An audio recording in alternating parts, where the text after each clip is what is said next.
our first guest on the show. We had HealthCare Global, which showed a steady quarter. The margins remain steady. The revenue grew by about 19% on a year-on-year basis. We have S Ajaikumar, who's the executive chairman at the company, joining in to tell us more about the quarter gone by. Thanks a lot, Mr. Ajaikumar, for joining in.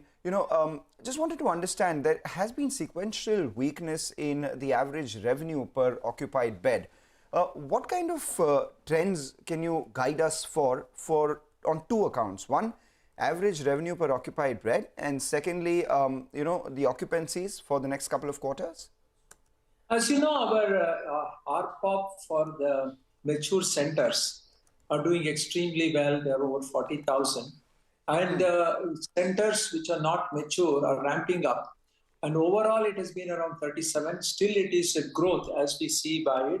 And we do expect as our centers which are growing ramp up, we expect the RPOP to only increase. And we feel going forward, we have a good roadmap for this to increase. And some of our best of centers are giving an RPOP over 60,000. So eventually we will do. But the main issue is mature centers in big metropole. Obviously, they're going to give us better RPOP compared to the tier 2, tier 3 cities. But certainly we are moving up in the right direction. Okay, all right. That's about RPOP. You're not able to quantify it, I think, but you're saying that they'll improve from here on. What about occupancies? Could you tell us what is the occupancy? Occupancy is also increased. We are at about 63%. But one of the things we have to look at in oncology is our average length of stay is coming down because of the advances in technology. And Very we good. are safer now. So our outpatient footfall we look at.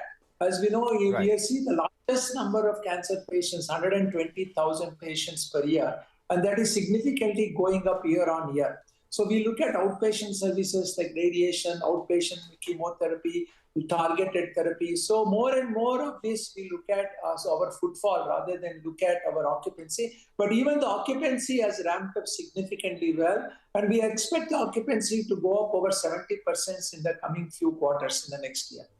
Which quarter, sir? Could you tell us sometime in the middle of next year? By end of the third, fourth quarter of next year, we expect next it to be there. Second half of the year. Okay, and just a quick question in terms of medical tourism. I mean, international patients as a percentage of your total business is how much?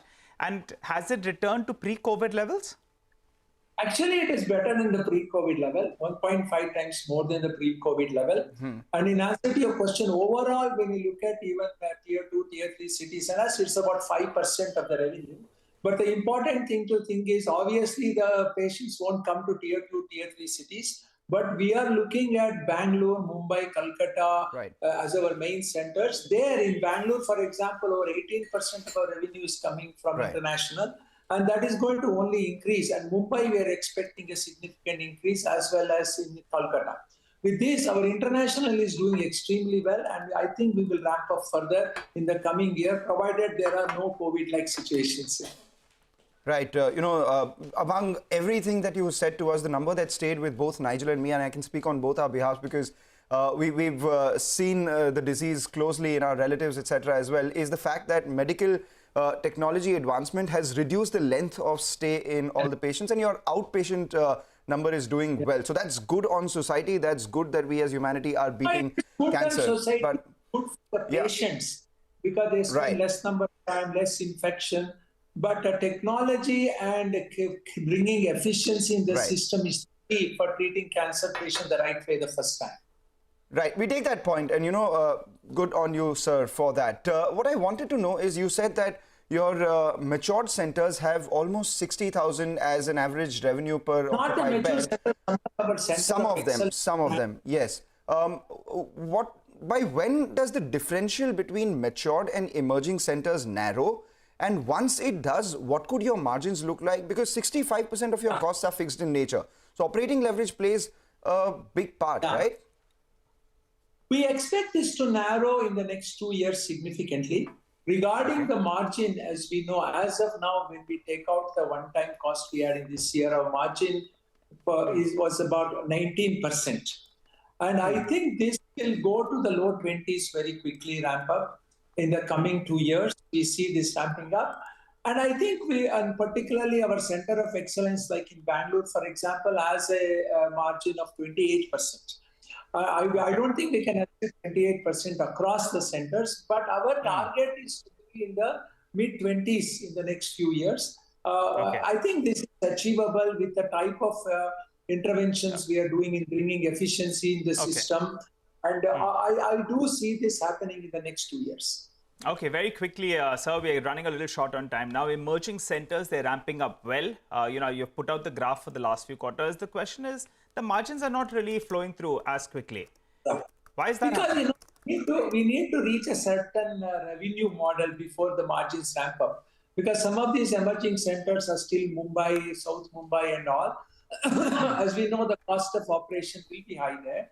But because of this, we do see a significant narrowing happening. Particularly this quarter, as you can see, the numbers significantly narrow. But as you will see in the year, we are going to see positive margins ramp up. And that is being one of our contributor to the next year, where we are going to show much better performance. But, so you're already at around 1,000 crores, I think, on the top line itself, on a quarterly basis. 100 crores, sorry. By what level of revenues do you think that catch-up will happen? And then we'll see the margins flowing through? I think overall, as we see, we have reported for the whole year quarter 424 crores as the revenue. I think as we reach closer to probably, like I would say, 480 to 500, we are going to see this narrowing happening. Okay. And that happens in 24 itself because of the rate at which you are growing, I guess. 500 crores per quarter is the run rate that we can expect in the next financial year? We don't give out numbers, but no, I'm just that's a reasonable estimate, right? It may be close to that as we look at it. Okay, all right. And you have hired some consultants as well, right? You're spending some money out there, and they have put through some cost savings. So very quickly, if you could tell us, how much of money have you spent? What's the cost savings that they have come up with? And by when will we be able to realize this? Money spent will be in tranches, but so far we have spent about 9 crores or so, 9 to 10 crores. And efficiency in the system has already happened. One of the groups we have worked with is to bring in more efficiency, and the margin efficiency, digital addition, has added significantly to our growth now. So we do see that happening over the next couple of years. Obviously, the results of these consultants will not happen in one quarter. It will take a year or two. But we do see significant move towards that. And that will also spend 9 crores, sir? Sir, you've spent 9 crores. What will the savings be? Right now, we can't measure the savings yet because it is still a work in progress, Correct. But we do see efficiency in savings, okay? All right. More power, sir, to you as well as your team. Stock market aside, but saving lives and reducing the duration of your patients in hospitals. That's the big takeaway, and appreciate you joining in. Well, for the time being, though, let's move on. Let's shift focus to our special segment where we get you a few ideas for profit.